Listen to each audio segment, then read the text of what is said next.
All right, again, thank you for joining us. I see that folks are continuing to log on. It is the top of the hour, and so we're going to go ahead and get started.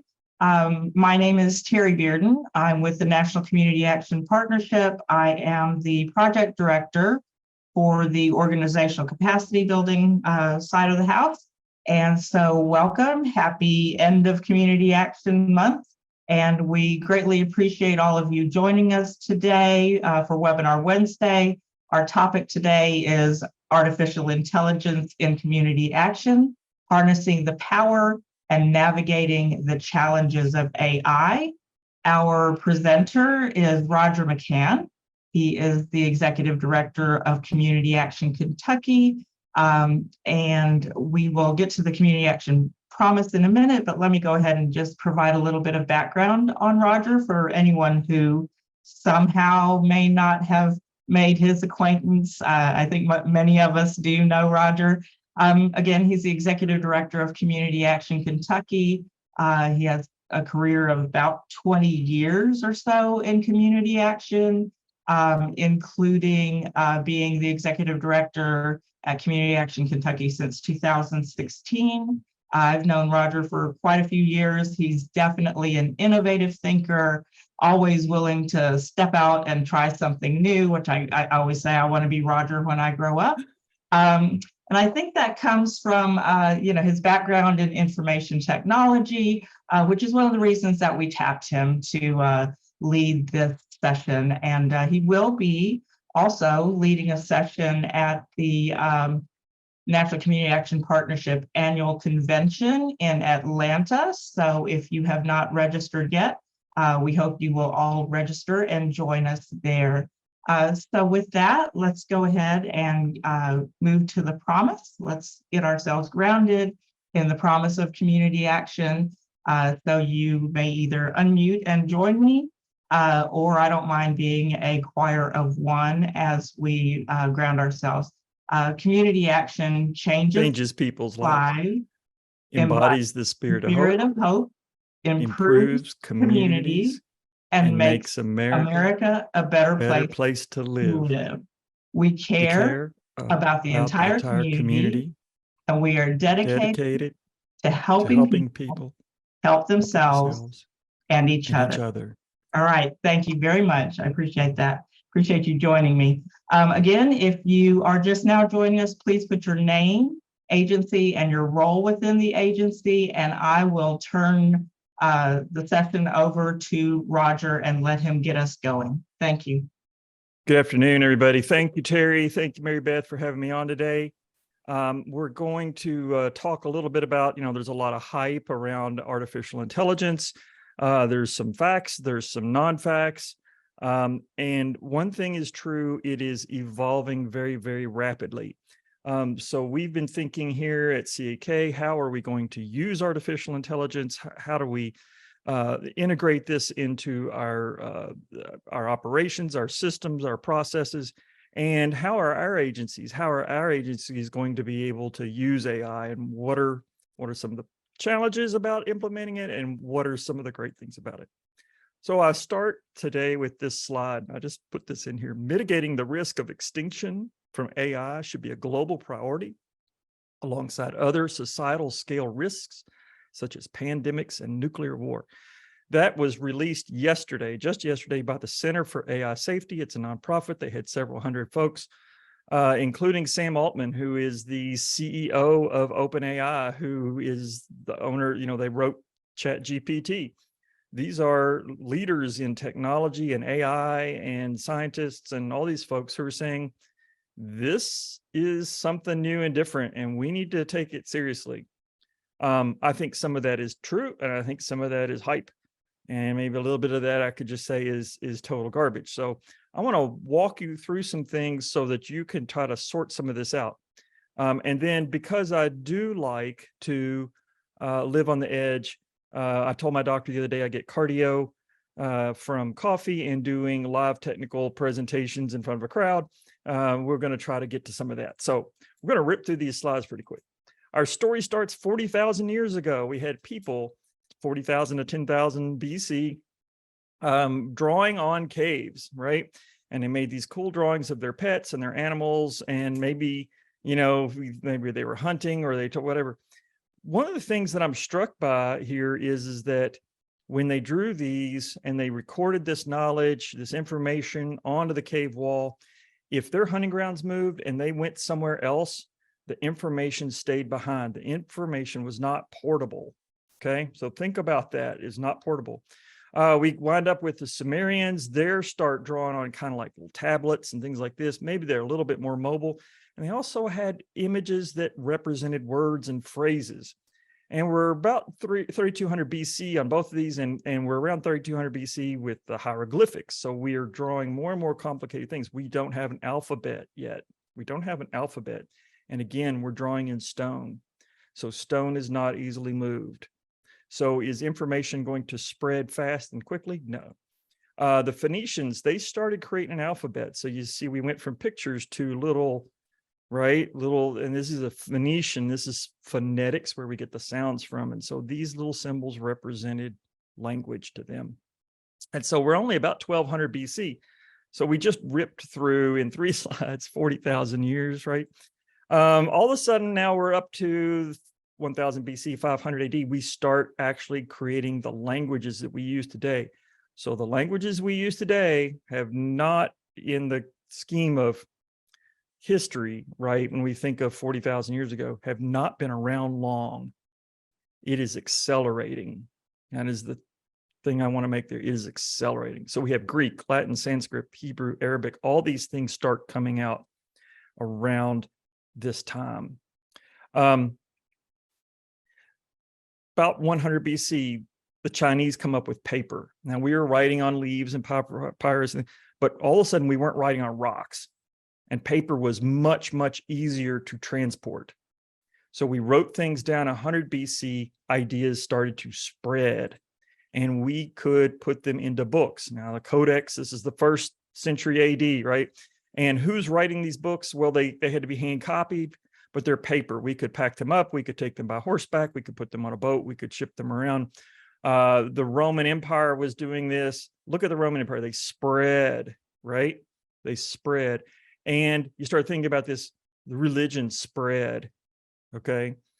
Because we could pack these things up and move them around. The Chinese come up with movable type in about 1040. So, you know, we're getting into recent, I mean, relatively recent history here. And so now they could rearrange everything, and we took that another level to the printing press. And all of a sudden we're creating mass copies of paper.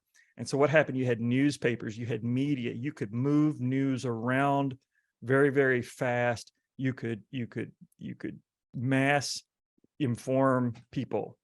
And you think of you know, religion spreading, you think of news spreading, you think of all these things exploding at this point in time.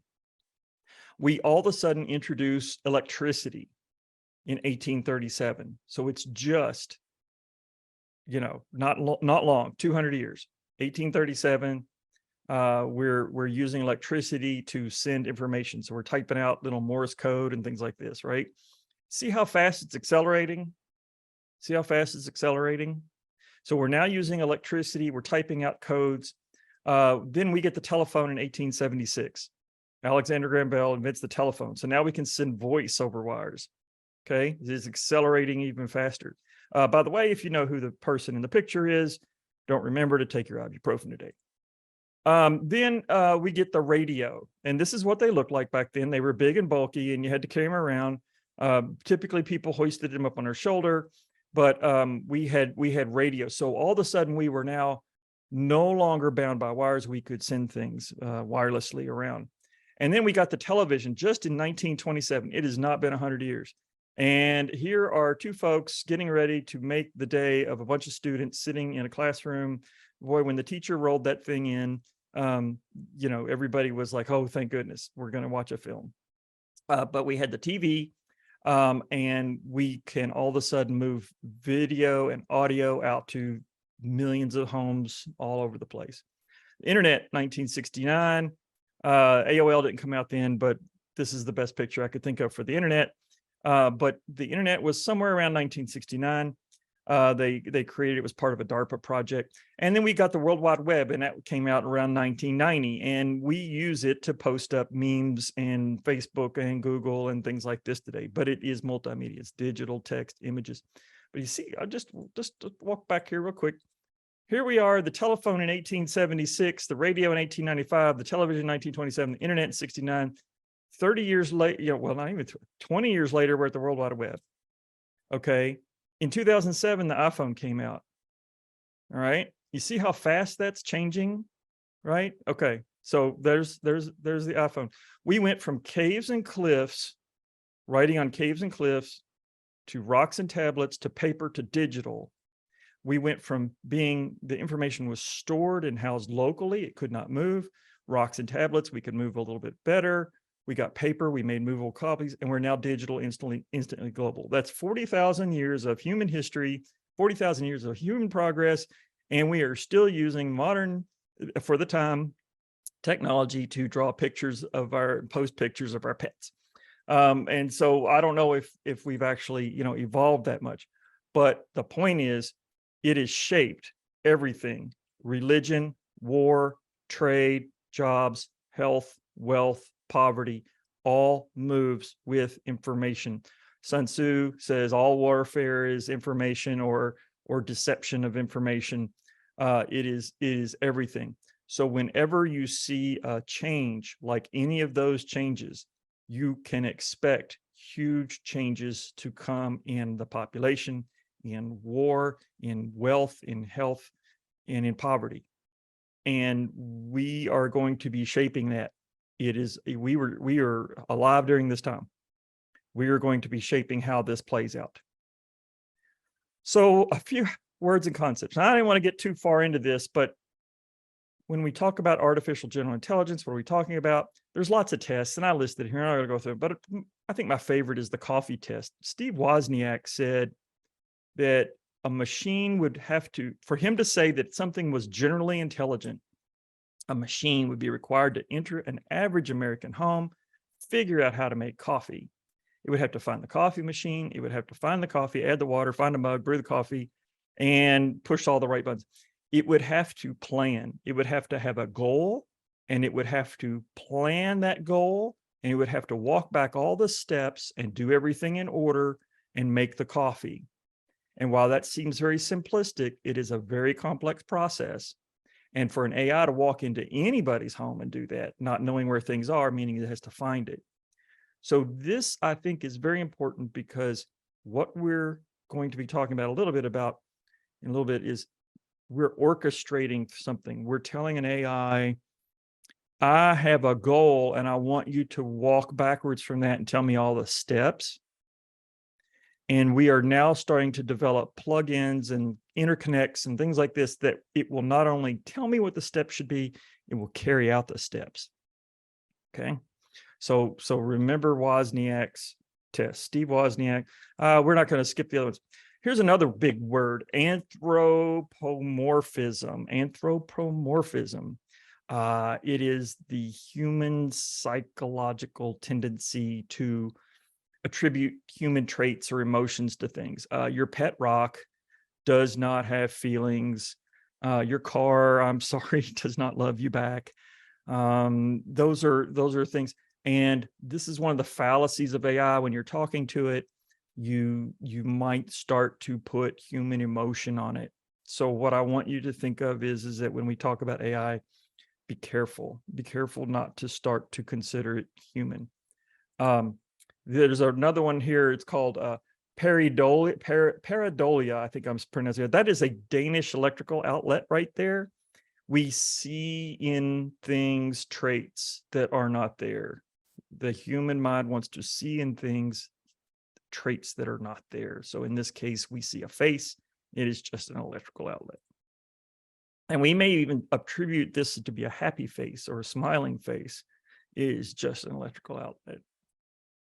Deterministic. This is a big word we're going to talk about. Deterministic. So what that means is that if something is deterministic, it means that it is the same thing every time. 1 + 1 is always 2. 2 + 2 is always 4. I know there's some PhD math people I know that will argue that, but they'll say something about some crazy theory. But let's just keep it simple right now. We expect the same result every time. It's deterministic. The opposite of that is stochastic. Stochastic means that we're going to get something different every time. And these are two important concepts in understanding AI as it is today: deterministic and stochastic. So we have a prompt. We have a prompt. The AI is a screwdriver. It does not turn itself. It has to have a human turn it. The human turns it left or turns it right. The screwdriver is the tool to have that done.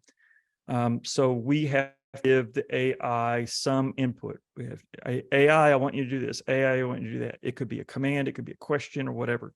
But the output of the AI today is shaped by the prompt, what the human puts in. So that is what a prompt is.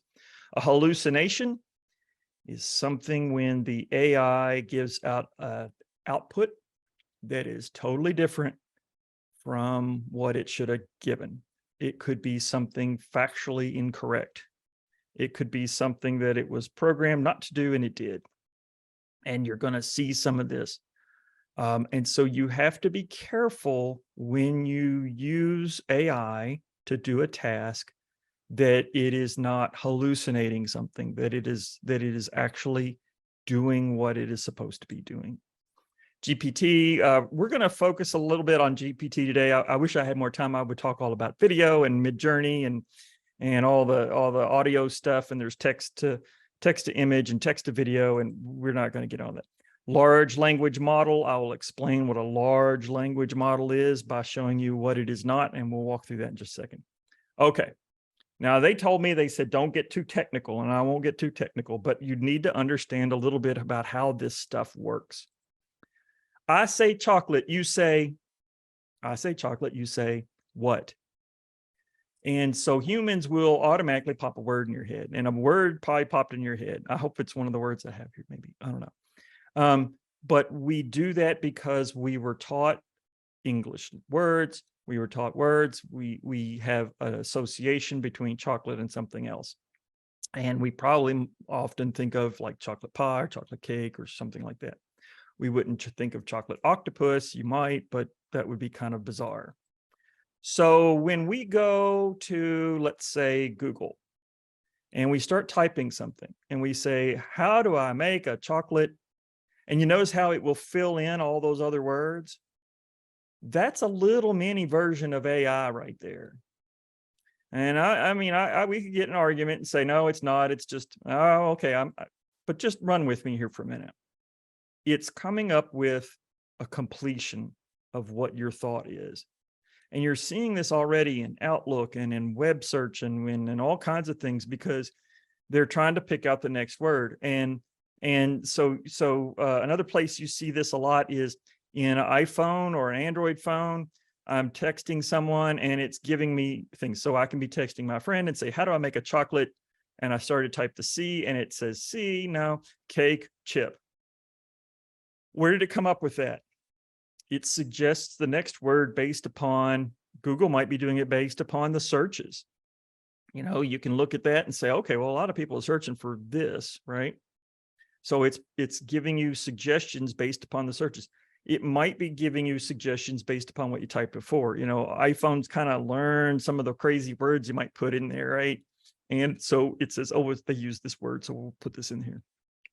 It's really limited. It only tends to work off maybe the prior word. It really doesn't have context. It doesn't have intent.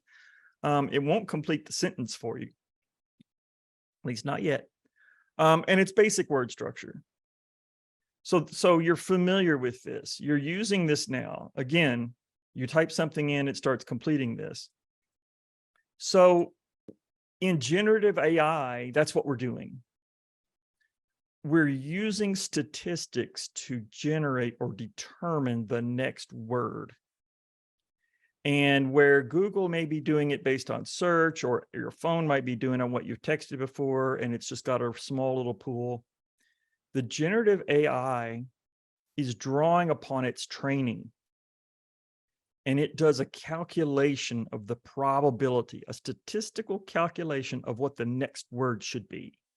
Because you're going to feed it all these words, you feed it all this stuff, and it does an analysis, and it has a little math problem that it solves, and it figures out the next word should be cake.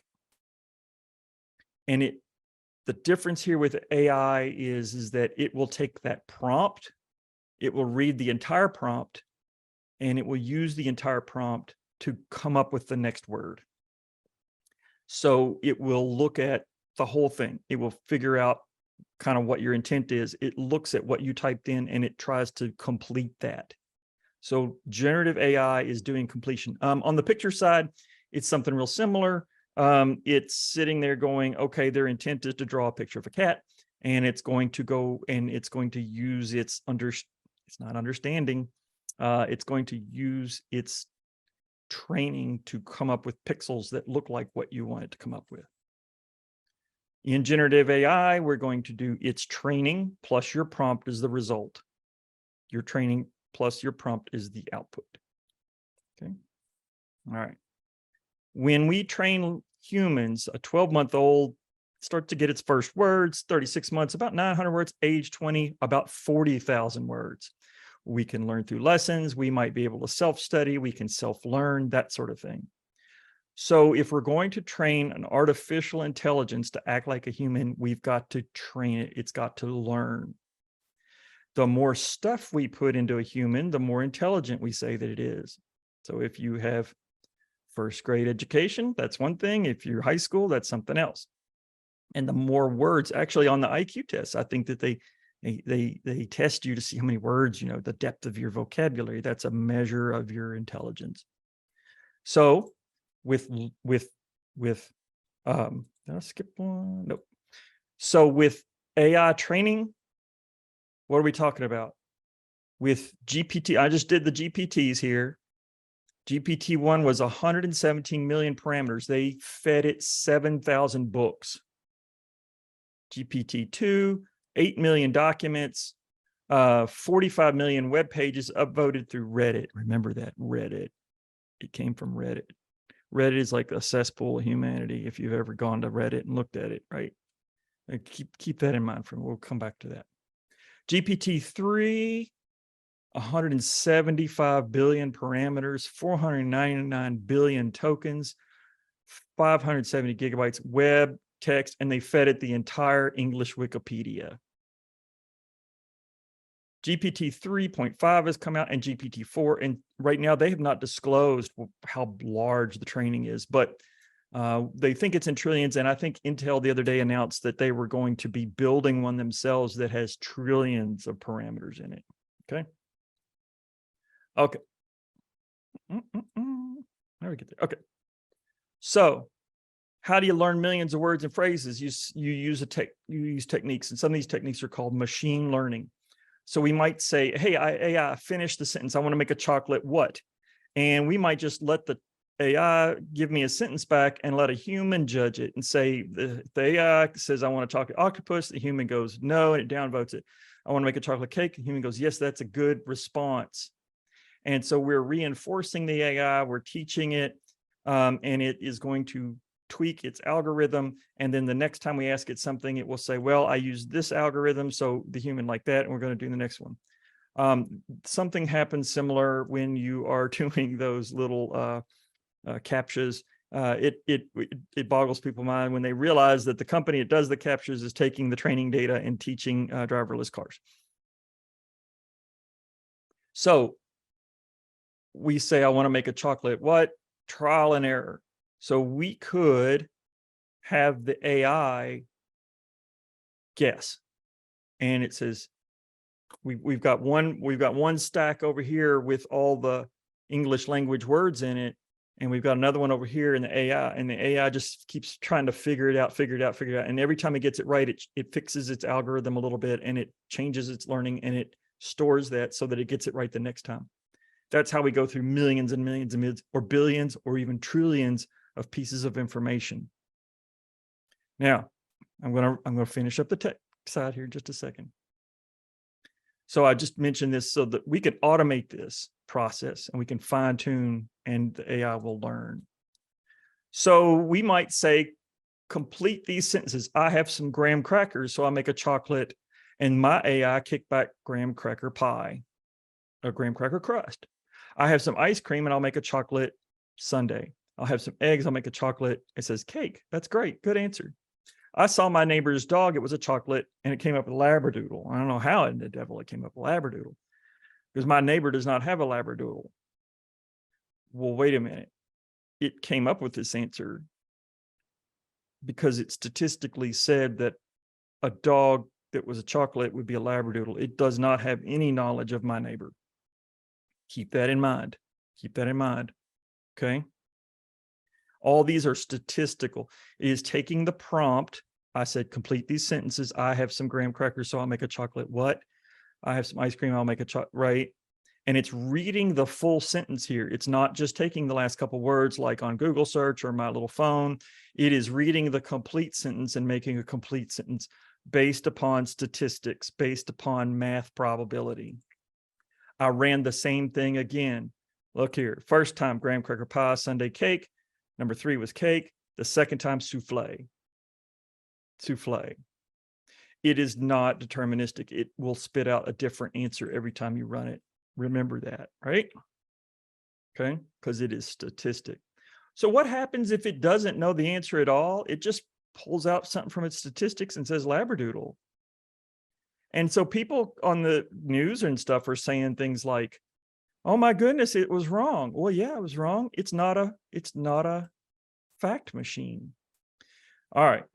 Let me slow this down for just a second. It is trained on massive amounts of data using machine learning. You can't have humans do that. I did see an ad the other day. They're paying $18 to $25 for people to sit at home and read things that were output by AI and vote up or down on it. Generates text, images based upon probability and statistics. The probability is derived from its training data. It sees chocolate cake paired more often than chocolate octopus, so it picks chocolate cake. It may produce something different every time. Whose data is it? Whose data is it? We trained it on all this stuff. Remember, we said we trained it on Reddit. Elon Musk is saying that they trained it on Twitter and he's going to sue. He said, it's lawsuit time, is what he said. He said they did it illegally, that he owned that data. So who owns the data? Who owns the output? If you crank out something out of AI, who owns that? Right? Our legal system is not equipped to handle this one yet. And it is moving much, much faster than our legal system is ever going to be able to move. So if I write something today with AI, does Elon Musk own it because it was trained on his data? You know, that's the question. Does the AI programmer, the company that wrote the AI, do they own the output of it? This was one that they haven't solved yet. Data security. I put in a bunch of data about one of my clients into the AI and have it analyze it. Wait a minute. Are they going to take that data and put it in their training set? What if that's HIPAA data? What if it's privacy data? What it's whatever. So I have this thing up here. It says Samsung. This was May the 2nd. Samsung has banned the use of AI tools like ChatGPT from their employees because one of their employees was taking proprietary Samsung data and run it through the ChatGPT. And they said, nope, no more, not until we get this nailed down. So is somebody else going to take your data and use it? Did you post something on Reddit? Are they using your information? Good question. All right. True or false? Remember the Dewey defeats Truman? You know, he's holding it up and they misprinted it, or they printed it and they thought it was true. Can you trust the training? Can you trust the training? Are you going to trust the people that put the data into Reddit of all places? Was there bias in the training? There's famous example of a bunch of engineers who developed a thing to spit out soap in the bathroom, and it has a little photo eye, and they're like, oh, this is great. And guess what? If your hand was black, it didn't. If you're a brown person, it didn't work because all the engineers were white. They didn't think about it. So what happens if I just put in certain people's books? I don't get the other books. So is it biased? I said before, it's based on statistics. This is not a fact machine. And it's different every time. So is it true or false? Can you trust it? It's ripe for abuse. Criminals are going to use it. Rogue states will use it. And here's the big one. It's expensive. What's going to happen? Are rich people going to be able to use the better AI? You talk about a digital divide. If I'm wealthy, I can go spin up a whole bunch of these things and make them do stuff. If I'm not, I can't. So what's going to happen? We need policies. So if you're going to use AI in your company, your organization, your CAA, your association, you need a policy to address the use of AI, like Samsung. You need to decide who's owning the copyright. Are you going to crank out something and claim copyright? Can you? What about your data security and privacy? What's to protect the data from going into an AI and being used as a training model and somebody else pulling it back out? You're going to have to do staff training to teach your folks how to use AI. We've been using it here at CAK, and some people think it's neat, and some people think it's a gimmick, and some people are scared to death of it. They don't want to talk to it. I don't blame them. I understand. Who's allowed to use AI? Are the frontline staff going to get to use it, or only the manager is going to get to use it? And in our society, who's allowed to use it? They're talking about permits for AI, a permitting process by the federal government. Some people think that's a great idea. Some people think that's just them trying to keep it out of the hands of people who might want to use it. These are questions that we haven't even started to scratch yet. How are you going to evaluate your staff? So I saw one the other day where a programmer was doing a job interview for software programming, and they completed a 90-minute question, a 90-minute computer problem in 5 minutes. And they said, this person used ChatGPT to answer the question. And so people said, well, that's an automatic no hire. But other people said, wait a minute, that person was smart enough to do 90 minutes worth of work in 5 minutes. Isn't that who you want? That's a good question. A lot of people are saying, oh, it's going to replace people. And then some people are saying, well, it won't replace humans, but that humans will be replaced by other humans that use AI. All right. So you see why I started this. Deep problems in government, in law, in organizations, and they're going to have to be answered.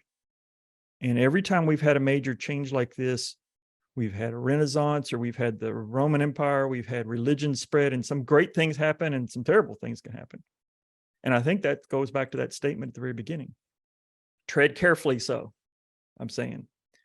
These are word generators. They are not fact machines. They're not fact machines. People already know that Wikipedia has bias and error in it, and they trained it on Wikipedia. So is it right? No. It is, they don't know right and wrong. These are machines. They don't know correct and incorrect. They provide output based on statistics. They do not have personality or emotions. Do not anthropomorphize them. Okay. What can we do? What can we do? We can write drafts. We can draft a policy, a speech, press release. All right. We can give it a goal. We can have it outline steps. We can determine intent. We can determine sentiment. We can summarize key points from text. We can turn pictures into words and things like that. Where's it going? What we're doing now is we're building plugins. So ChatGPT calls this plugins.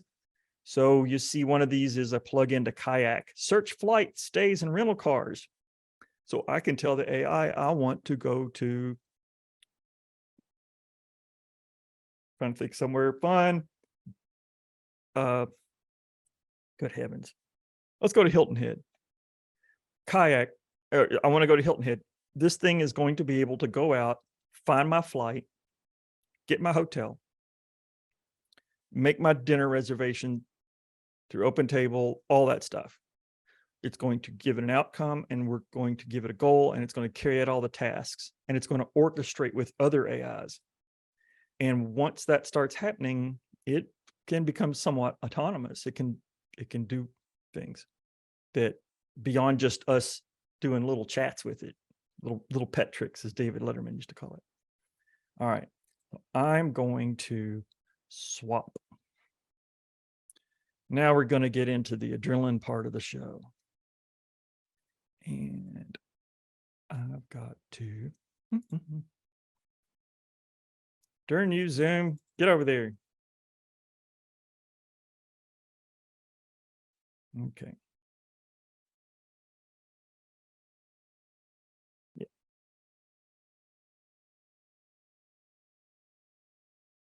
Okay, can you see a purple box, Terry? Give me, okay, you got it. Great, awesome.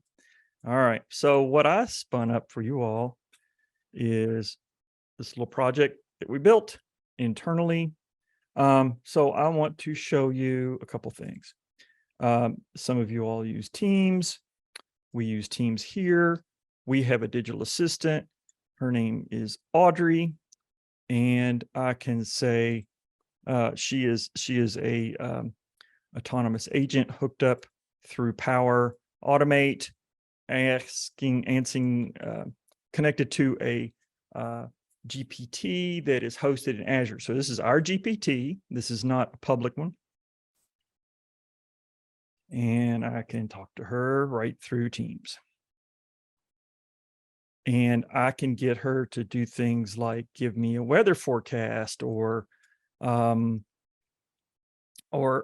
see, she's answering back. She knows my name because that's my login name. And I can give her some tasks to do, and she will carry them out. Let's find something. Let's do this. I want her to tell me what is a good lasagna recipe. And while she's thinking on that, I'm going to pull up another screen.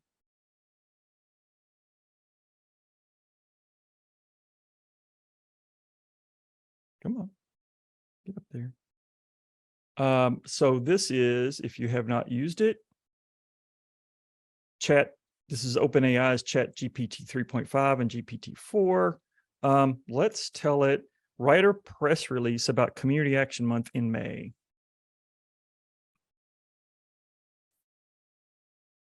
That's all I said.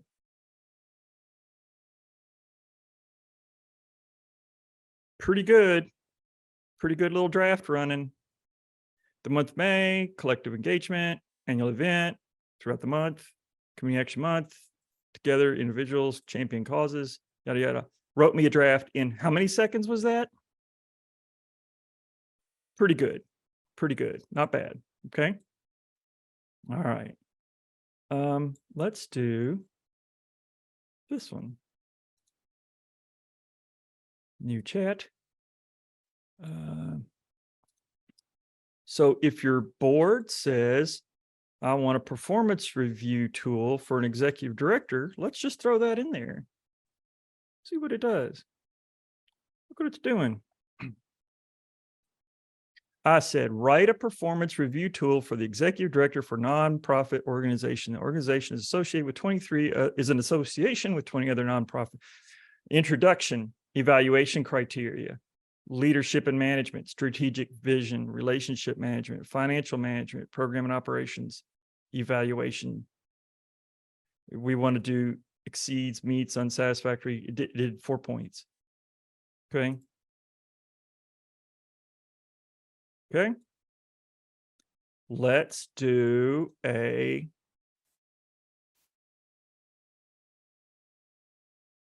write a corporate diversity, equity, and inclusion policy.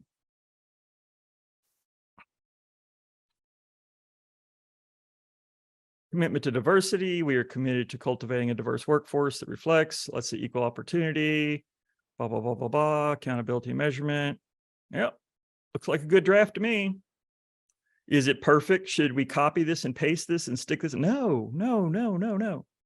This is a word generator. It's not been reviewed by an attorney.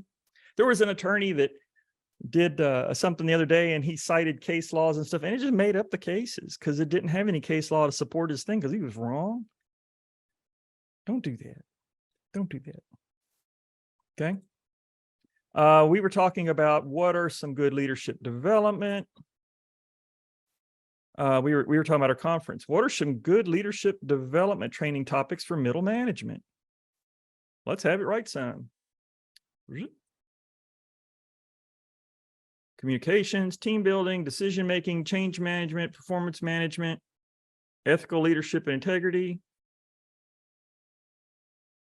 What do you think? Put it in the chat and Terry will. Okay.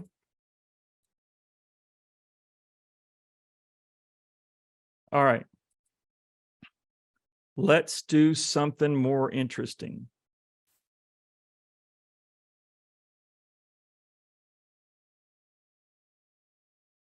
Let's do something more interesting. So, excuse me if you can't see it. I don't know, Terry, can they see it? Create a logic model based upon a community need. The community need: more jobs with better pay and benefits, affordable childcare during work hours so that people can go to work, affordable transportation so they can get to and from work. The logic model should include these components. Identify the community need. For each need, identify the following.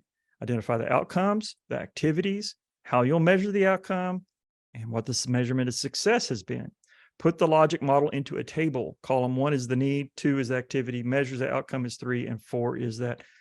I said logic model. This is my prompt. Let's run it. Look, it's building it. Let's see, did I tell it HTML?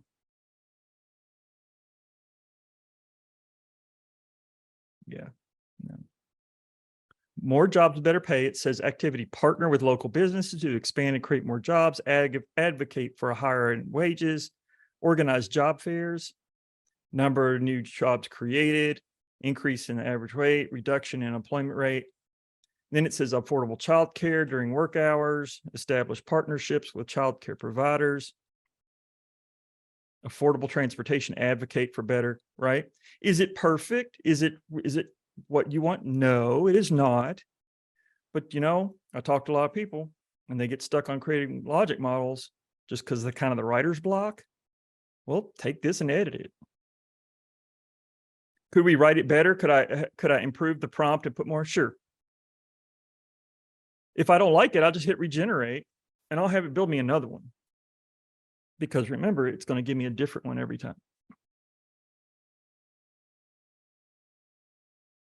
And you see it working. You see it working. It's thinking, it's not thinking. See, I just did that. It is calculating the next word. And then it wants to know, was this response better or worse or the same? Because it wants feedback to tell it if we liked it or not, so it can know to reinforce. Is that cool? I think that's cool. Another thing you might need: job description. So what is an AI prompt engineer? An AI prompt engineer is a new job title. It's a person who is really good at writing AI prompts. Let's write a job description for an AI prompt engineer. You could put caseworker, case manager, whatever. Look, AI development, design, development, refine AI prompts, continuous learning, education for bachelor's or master's in computer science. Good grief.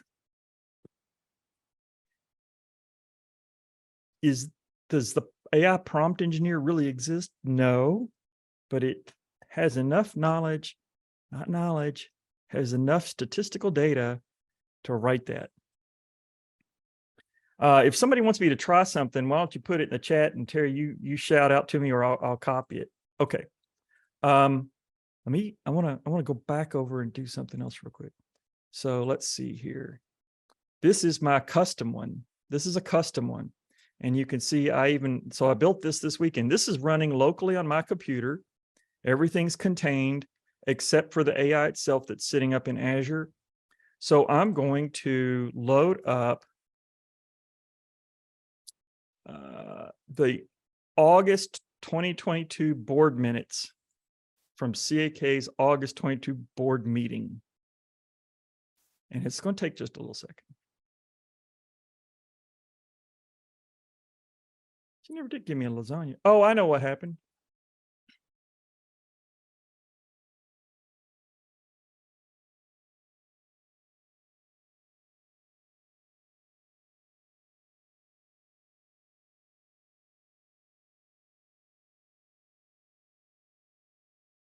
I have it built so that we don't accidentally call upon her. So I have to put her, I have to add her to in Teams. So this is Teams chat. She'll come back with an answer here and just, oh, there it is. Look at this. This is right here in Teams. So we've made this internally available to all CAK, well, all CAK staff. We can chat with her, we can ask her things, and we can say, draft me this, draft me that, and that's how we're using it already. And we do goofy things like lasagna recipe or whatever, because what I'm trying to do is get staff at CAK used to working with an AI, because an AI, I believe, will be a coworker alongside of us. I want this to be a tool to draft a press release, to draft a job description or whatever. And the thing is, we're already using Audrey here at CAK to do these things. So the employee evaluation, I use that as a draft for my board. The bio that I gave Terry today, that was generated by AI. The AI write-up for this presentation was generated by AI. We've written job descriptions. We rebuilt our diversity, equity, inclusion policy based upon it. We are using it in our day-to-day jobs now. So, you know, at CAK, I've told all of our staff that we'll pay the $20 a month for OpenAI access to get the premium access, or now we're spinning up our own internally, so we'll just be able to use that. Okay. Right. So this, we have a couple of requests, and let's see. So one is because Clint from Utah is trying to start trouble. He says, if we ask ChatGPT which state association is the best, what would it come up with? It'll say Clint's. He's been messing with it so that speeding it. Good. Yeah, I'm sure. How about asking for an HR policy on AI usage? I did that. Yeah, we can do that. Yeah, let me show you this real quick. I uploaded a file. It was the, let me show you what I uploaded.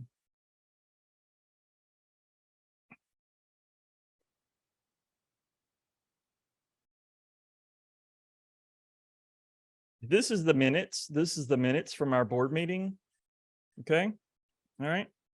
And so I'm going to ask it, I'm going to say, what are the motions in the August board meeting? And who made them? Who seconded them? Now, do you have to add her each time?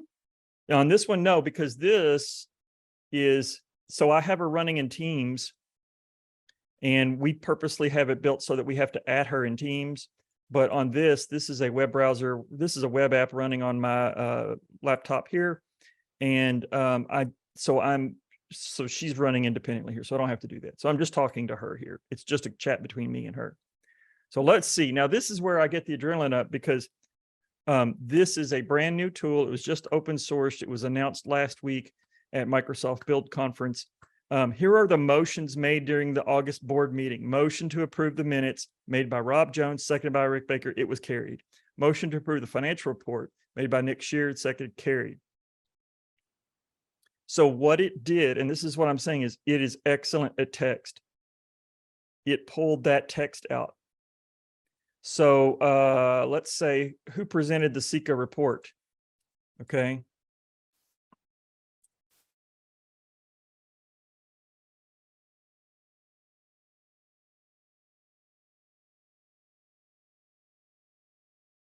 So the idea is that we can take a document, but we'll be able to take all your documents.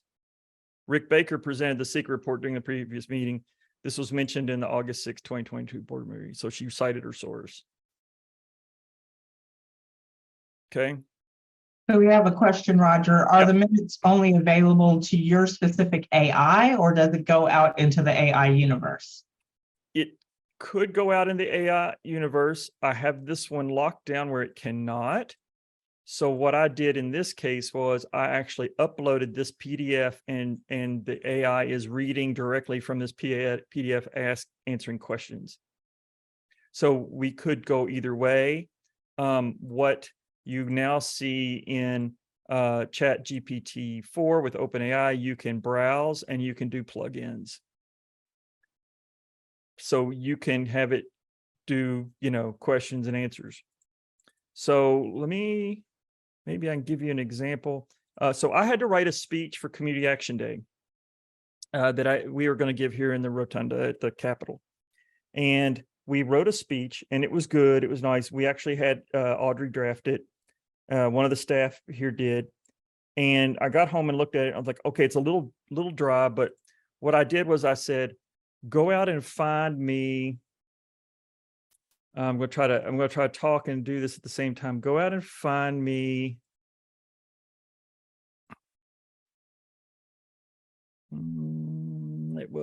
Here we go.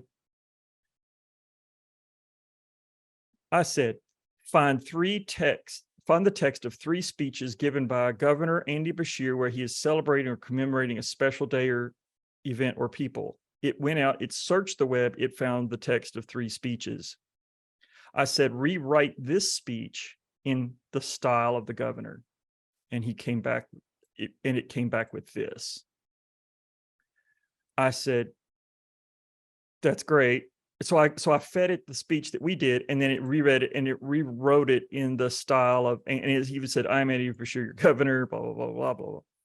I said, do it again.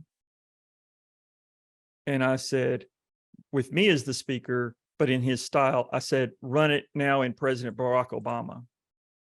And it wrote, I love this. It said, but let me be clear. You could hear Barack Obama saying that. I said, write it again as Bill Clinton. And the one that I liked that fit me the best, and I thought fit the thing the best was the one Bill Clinton. So I took that and I read that at the Rotunda for Community Action Day in May. Let's do it again. Write it again. Well, when you got people watching you,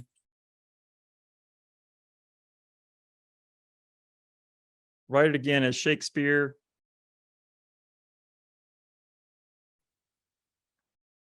Good morrow to the all. We well met at this community action rally as we do commence the observance of Community Action Month. Community Action Month is not but a mere month's name, nay, it doth provide us with a stage. Okay. So we can rewrite something in any style. Pirate is fun. Pirate is fun. Other questions? I'm kind of going through here. It says, if you were to take another person's document, like a state office's CSBG policies and procedures, and put it into an engine, would that be allowable? It is a public document and agencies were using it for compliance purposes. So is that allowable? Allowable, I guess, by who? I mean, if they own the so that's a good question. So if you own the document, you should be able to do it. But if somebody else owns the document and then you run it through there and you build off of that document, is it fair use? Is it okay? Are they going to have a problem with it? That was your copyright? So I think in the example, since it would be public document, I think that was a key point. Yeah, I'm sorry, key point. Yeah, I lost the intent there. Yeah, I think that if it was a public document, that would be fine. And so another question. I'm not a lawyer. Don't go to the judge and say, well, Roger told me that. We right? recorded this, Roger. Yeah. Well, okay. Yeah. The $20 per month is per user, or is that $20 per month per user for a premium account? I think we are moving into the Q&A section. I see. Yeah, that's fine. No, I figured this would bleed right into it. I figured this would generate the most questions. Yeah, OpenAI, and listen, I'm not pushing OpenAI. Google has Bard. Bing has a chat GPT, a chat that's part of Bing now that it's based upon GPT-4. There's companies coming out of the woodwork like crazy. A lot of them are simply building on these other ones. But OpenAI, you can go to OpenAI, you can sign up for an account. You can do it for free right now, but they're going to be kind of closing that off. You can get a premium account for $20 a month, and it gives you the ability to use GPT-4, which is far more advanced than 3.5, and it will let you do browsing, and it will let you do these plugins. So is that $20 for your organization or per user? It's per named user. And so this is one reason why we're spinning up our own, because it's going to, I think right now it will be cost effective to do that. And the other reason is that because this, for example, is contained within CAK's BAA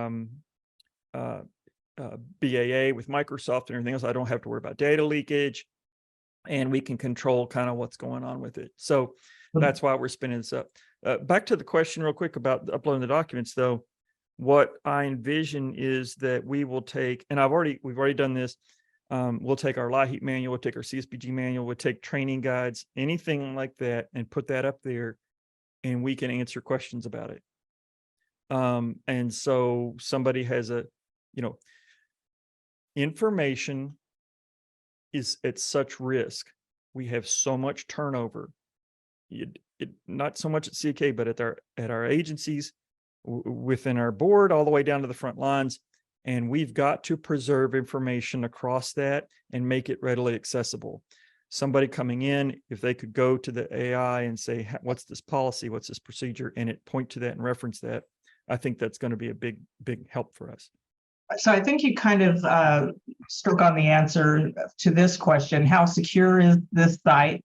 It asks for full name, email, birth date, and cell phone number in order to register. So you're saying that that type of protection of data is exactly what drove you to create an internal tool. Is that correct? So if you're signing up for something, it should look like this: openai.com. And if it's not openai.com, I don't know what you're looking for, but I don't know what all it asked for when I created an account. It asked for an email address and things like that. I don't remember birthday, but maybe because of age appropriate stuff. And how about, can AI create fillable forms like applications for services or for a community needs assessment? Like a fillable PDF. I haven't seen anything yet there, but there are plugins now for PDFs, so I would expect that to come. Okay, and I see a couple in the Q&A. And while you're looking, I want to show you one thing real quick. Sure. So this is a case. This has been heavily redacted. This is not something that somebody will be able to trace back to somebody. The names changed, the gender, the dates, the birth, everything else has been changed. But I'm going to feed it something, and I'm going to say, analyze the message body below and answer these questions. What is the primary presenting need or issue, and what are the top 3 actions that should be taken? And I'm going to run that. Now go ahead and ask your question. Says, I have a question about our Office 365 subscription. I believe Microsoft is using AI/machine learning to help to increase productivity. What considerations do we need to make when selecting a vendor or software that is using AI? Are there things that we should be looking at in the end user agreements or fine print, since we're trying to be risk aware and meet organizational standards on risk management? How does this factor into that work? Absolutely. You're thinking the right things. Microsoft is an early investor in OpenAI, and they're putting another, $10 billion into it now. You're going to see over the next couple of months a thing called Copilot. Copilot will ride inside of Word and help you draft things and create things. Copilot will help you draft PowerPoints, and it will ride along Excel. It's going to do all those things. And the reason I built this tooling here. This is a Copilot chat. I built this and I'm running it on top of the Microsoft Azure platform is because it is covered under our agreement with Microsoft about data protection, privacy, and security. So for me, Office 365, Google will be similar. Not trying to lean one way or the other, but I know that Microsoft is adding these things in because they know that they have to sell it to businesses to do this. What I did over here is I said, analyze this. Here's a case. Steve Todd, I'm in desperate help. I lost my mom, working for years, et cetera, et cetera. So again, heavily redacted so that this is not exposing anything here, heavily modified. But I said, what are the primary presenting needs? And it says the primary is that Steve Todd is in a state of financial distress and mental health crisis. He's lost his mother, decision disability claim. He's available. Okay. And it said, what are the top 3 actions? Mental health support, financial assistance, and legal assistance. So I took this text. This came in from a web page. It was a similar situation. Came in from a web page, a person looking for assistance from Community Action.